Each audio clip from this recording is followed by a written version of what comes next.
Ready?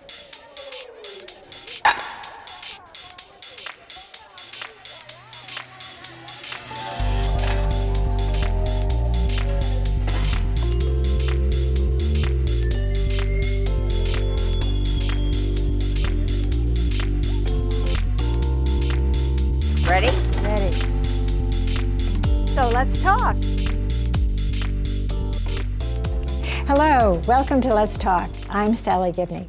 Did you know with the opening of the borders to Cuba, the tourism from the United States has increased over 400%? Isn't that amazing? Well, my guests today are Audrey and Larry Kolloff, and they are two of the Americans who have gone to Cuba. Welcome. Thanks, Sally. Thank you. It's so great to see you. Oh, it's so good to have you here. Good to be really. here. It's wonderful. First of all, could you just tell us a little bit about yourselves? Audrey? Sure. So Larry and I moved here to Vermont full-time about 10 years ago. We had lived in New York. I worked in the fashion industry in New York, and am glad to be now working with Orvis at the home office down in Sunderland in the women's merchandising team. So that's really fun. It's wonderful to connect that history from fashion in New York and be doing it up here in Vermont. So it's great. Well, we're so lucky to have you, Thanks. and I think Orvis is very lucky to have you as well. It's fun. That's good. Yeah. That's so good. Larry, tell us a little bit about you. Well, I had an architectural business in New York for 20 years.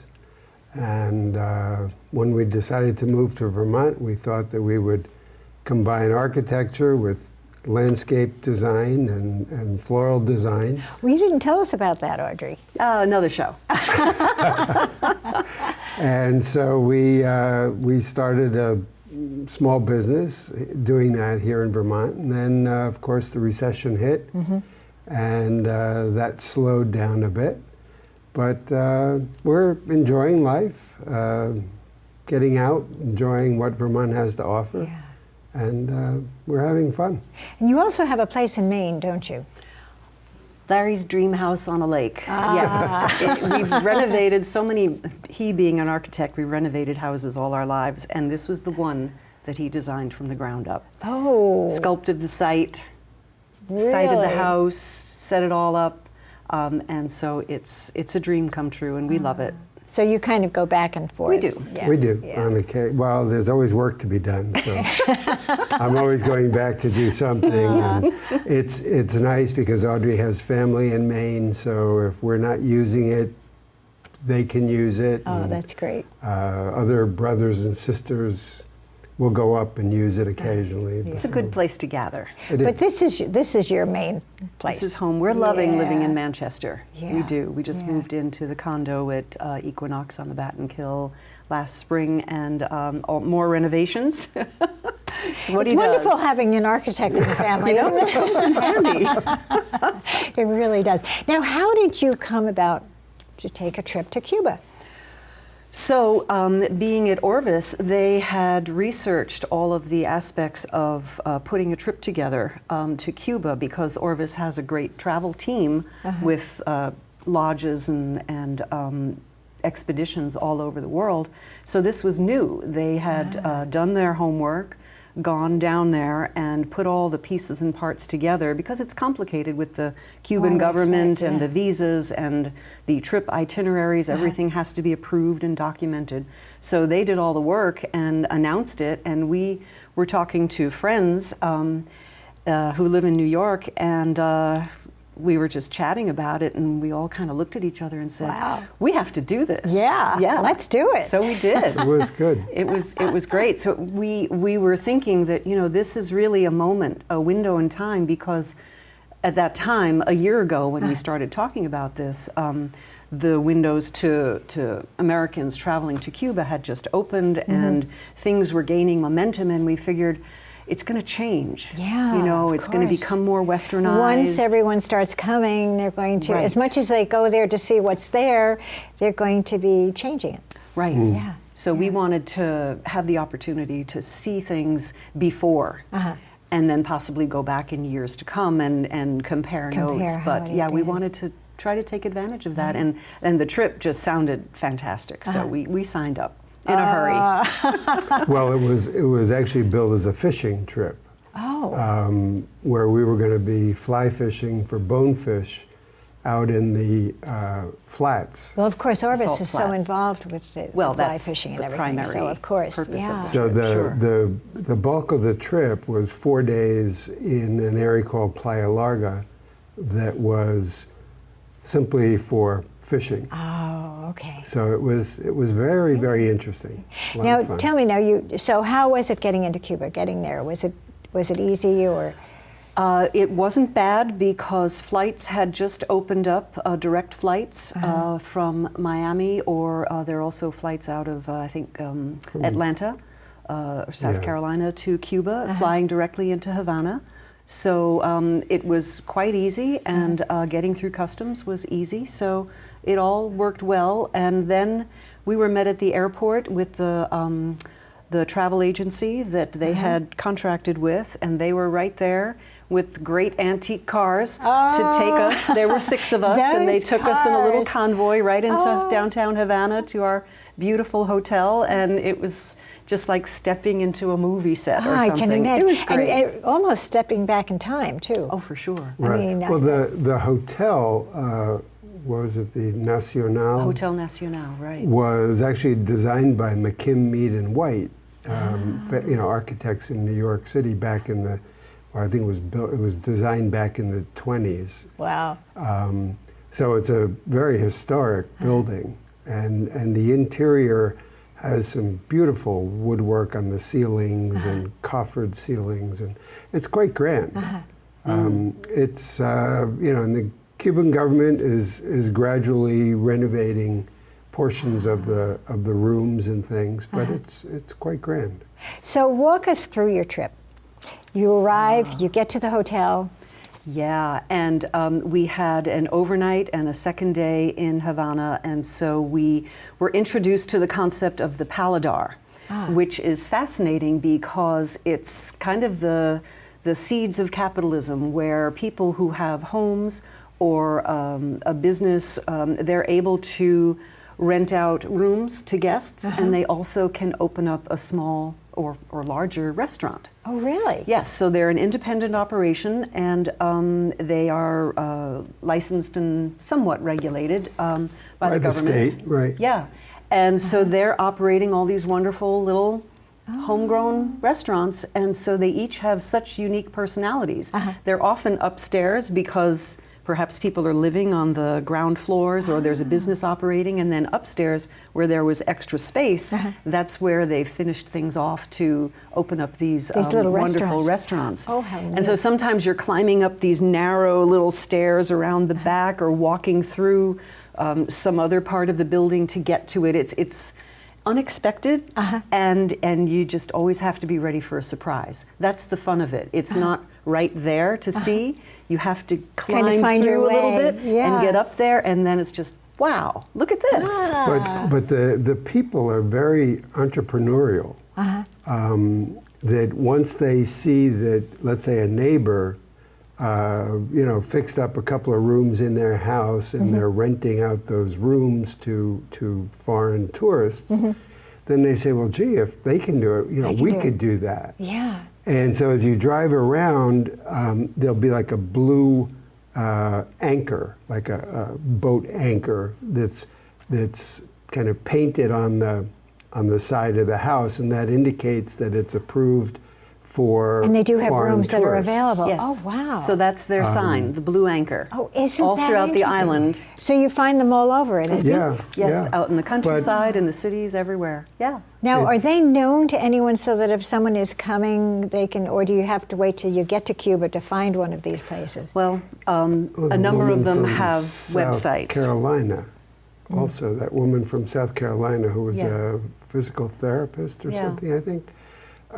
She actually went online to, it was almost like an Airbnb. I was gonna not- ask, yeah. Not quite. Similar it was to that. something, Cuba.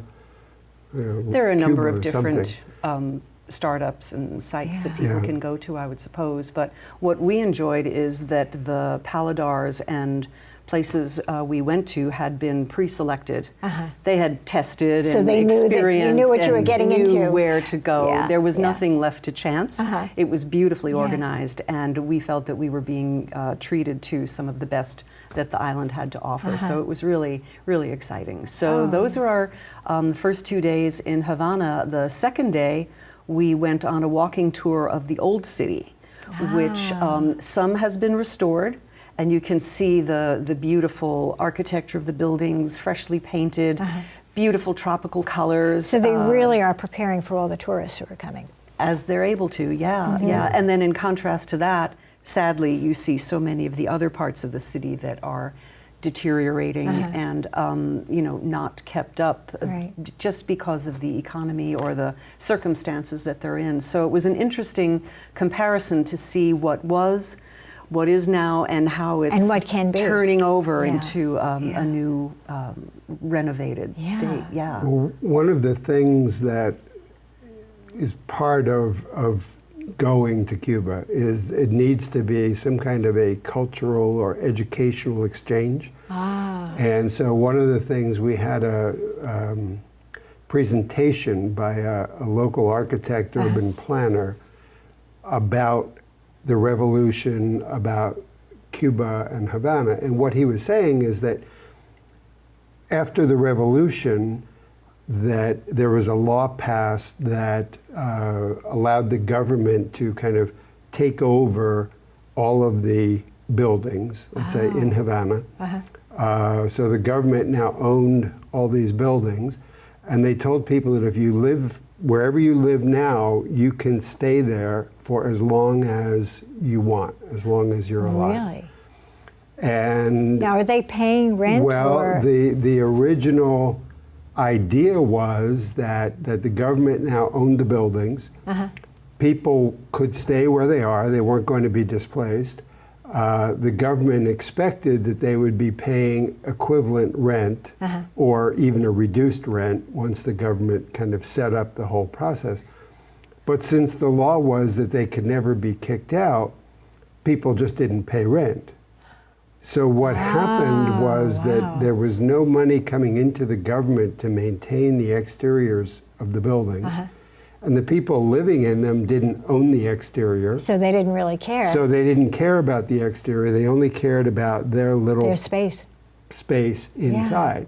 So as you go through Havana, you'll see exteriors of buildings that are sorely in need of work. And people, but the inside is... people are living in them, but there's no money to maintain the exterior. So the buildings that have been renovated in some of the areas are done by, I think it's like the Cuban Tourism Bureau or something, which actually gets funded through the military. So they are renovating buildings for the tourist trade. Right, of course. To again, spruce up some of these old town squares and things. Right. And to again get more tourism. Sure. So now, where did you go next? So from Havana, we then took 3 more wonderful cars, and they took us on about... I would love to be in these cars. Oh, you can't even imagine. Gosh. And what was so much fun is it just wasn't one car, it was 3 of us. So we were passing each other and honking and taking pictures, and it was just like a 2-hour party down the highway. Yeah. So it was really fun to travel down to the south coast of the island to the resort, the beach resort, where we then were taken to our fishing locations. And that was exciting. We met our guides. They're professional fishing guides, experts. They've been at it for, heaven knows, 20 or more years. One had a degree in marine biology. And the other was an engineer. Another one had a degree in structural engineering. Wow. But because everyone in Cuba gets an education. Yeah. And you'll get a college education. Wow. And learn a profession, but there aren't enough jobs. But there are no jobs. Right. For these people to work. So. Wow. It's kind of happening here too. Yeah, somewhat. Tell us about your guide. Okay, so our guide, Lazaro, he was great, a soft-spoken guy. And the first day when we were being taken out fishing, it was decided that because of the It was on the winds, river. we would go into the river that was nearby instead of going out onto the salt flats because it would have been too rough. Because we're in little boats of just 2 people plus our guide. We'll have pictures Yes, through the show yes. to show everyone. So we meet our guides. We're taken down to the fishing base camp, and we start out with him, and we're taking off from the dock, going along very slowly, like putt, putt, putt, along we go, and we're like, okay, well, the other guides had roared off at top speeds, and here we go. And we're like, all right, we've got the quiet guide. This is fine. We'll just chat and have a nice time, a nice relaxing day. And then after he evidently got to a point where he was comfortable, we were, further along into the river. He just guns it, and we took off like, whoa, hold on. And we thought, okay, We got the right one. We're off, baby. So it was fun, and we were just zooming around the river, and he was just having a ball. So we were hanging on, enjoying the ride. It was fun, and he would stop whenever he thought it was a good fishing spot because he knows what to look for. We were fishing for tarpon. Yes.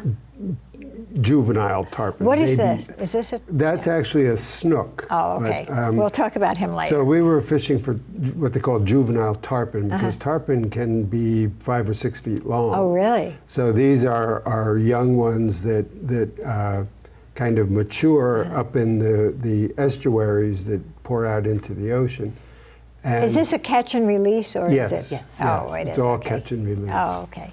So Lazaro would stop and he'd say, cast in there, and you'd have to cast into the mangroves, and then he'd say, no, left, and so you'd have to then cast again. Had you been because- casting? I mean, had you casted before? I know Yes. Audrey has, Yeah. but Yeah. had you had to? Oh no, I'm the beginner. Oh, you're. Sorry. Larry's the experienced one. He's been fly fishing since he was a boy. Oh, yeah. Oh, really? Yes. Oh, I Yes. didn't realize that. Yeah. Oh, excuse me. As a That's family, okay. we would go fishing on the beaver kill, or, but anyway. So you have that. So he He's got the whole Lazaro thing. was on an elevated platform at the rear of the boat, so he could kind of see. He had better sight into. see. He could see where the fish Where the fish were. and so he would tell you where to cast. Uh-huh. And that's what ended up happening on the flats as well. Yeah. So did you catch any? Larry caught a few. I caught 1 fish per day out on the flats, and as a beginner, that was good. great. Listen. I was thrilled to do it. Sure. For me, just the experience was fantastic. Fabulous, Just learning something new. Now, did you tell me that he had one of these little restaurants? He and things? does. He does. So again, this is kind of what was exciting about the trip was it wasn't there on the surface. You had to wait for the surprise to emerge, just like, he took off down the river and surprised us. So we found out that he and his wife own a Paladar. It's a spectacular little place right on the beach with a semi kind of walled in dining area outdoors on the beach under the palm trees. You just couldn't ask for anything nicer. Wow. And, by day he's out on the flats and fishing, and then by night he's like, Rick's Cafe in Casablanca. I mean, he's just, around the place as the host, and it was just wonderful to see. I think his wife actually ran the business. Yeah.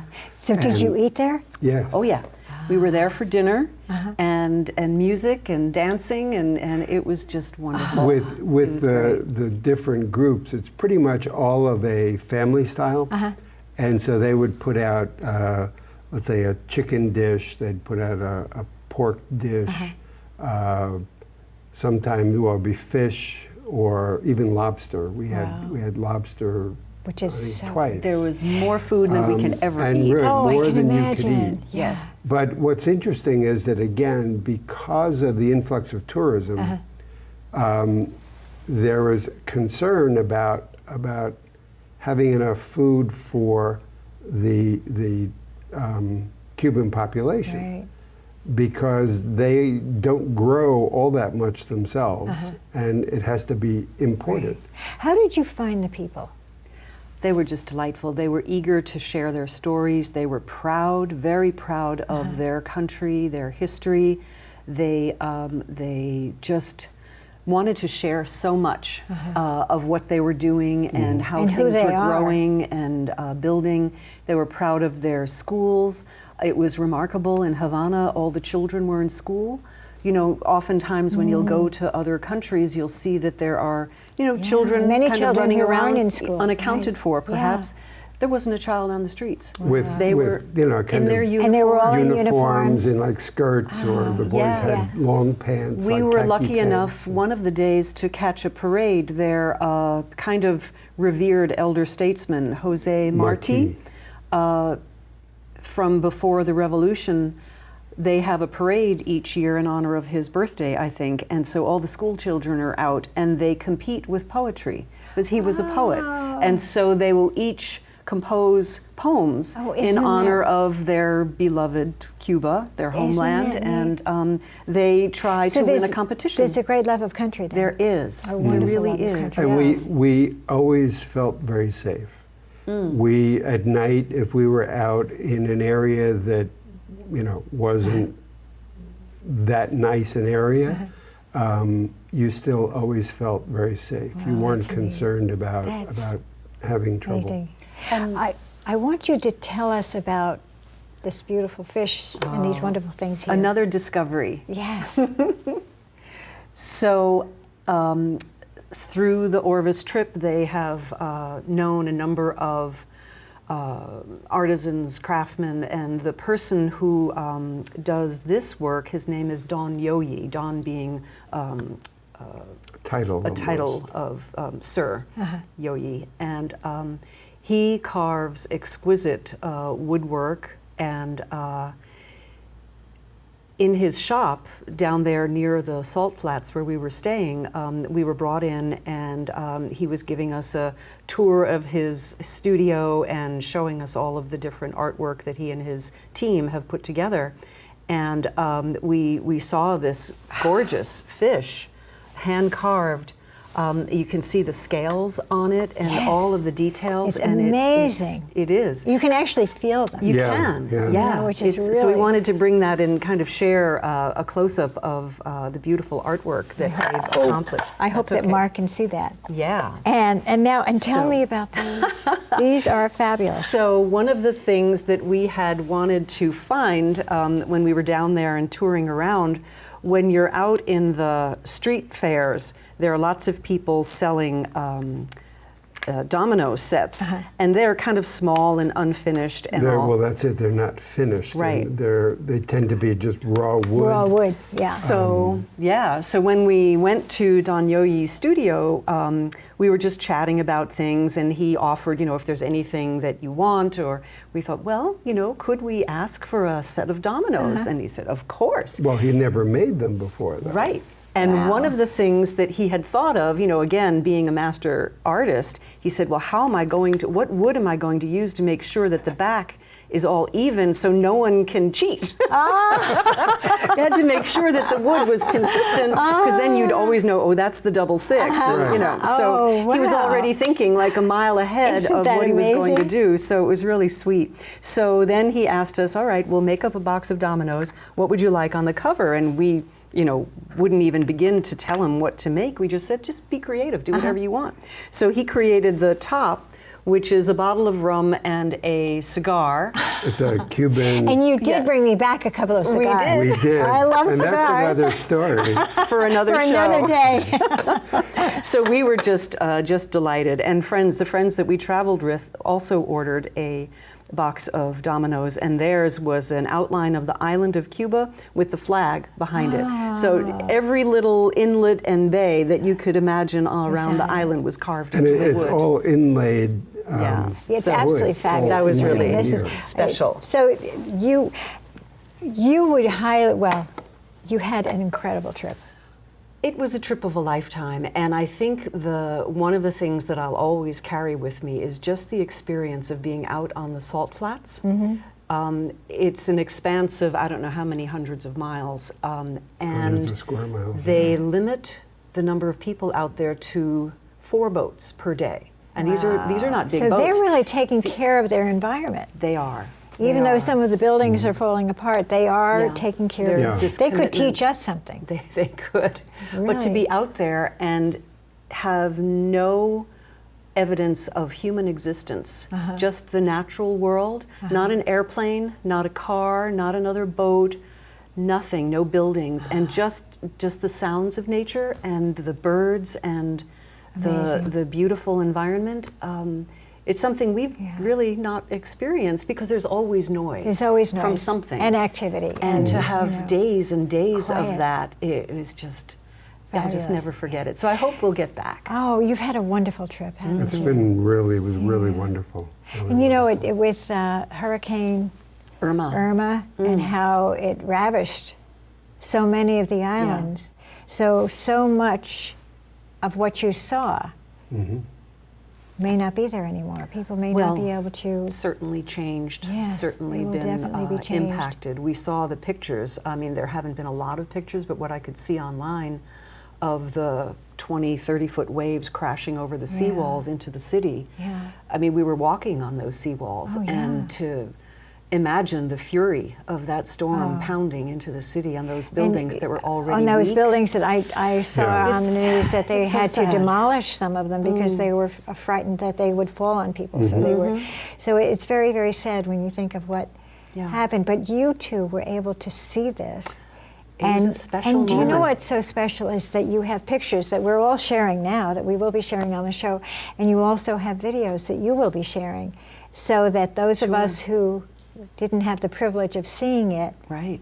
can see it. Yeah, we had no That's idea it. then. We thought that Yeah. it was a moment in time before it became westernized. Yeah. Had no idea that it That was a it moment. truly was a moment that it in was time. going to be It truly was. changed so Yeah, dramatically. absolutely. So, but from what we saw of the beauty of the spirit of the Cuban people and their resilience, if they're able to prevail, They will. they will. Yeah, they will. I'm sure of it. Yeah. As with so many of the other islands that have been Yeah, hit down there. there's just been so Yeah. much. But what a gift to have been able to be there and to see this. It was. And thank you so much for sharing Well, it with thank us, you. Sally, because wonderful. I almost feel like I was there.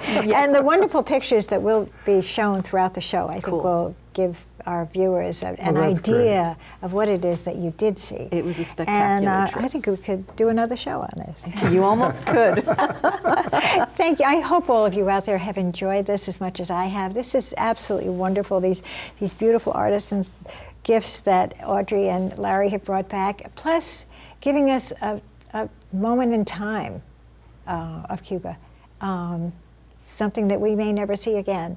So I thank you all for joining us. Hope you enjoyed it. And until next time, let's talk. Y cultivaré calabazas y las venderé. Sé que te amo y me enriqueceré. Si te vas con reservación del tren de las 3 a Yuma, yo atravieso el canal veloz como el boomerang de la fortuna. Y te presentaré a las ardillas del Parque Central. Sé que te amo y no me irá tan mal.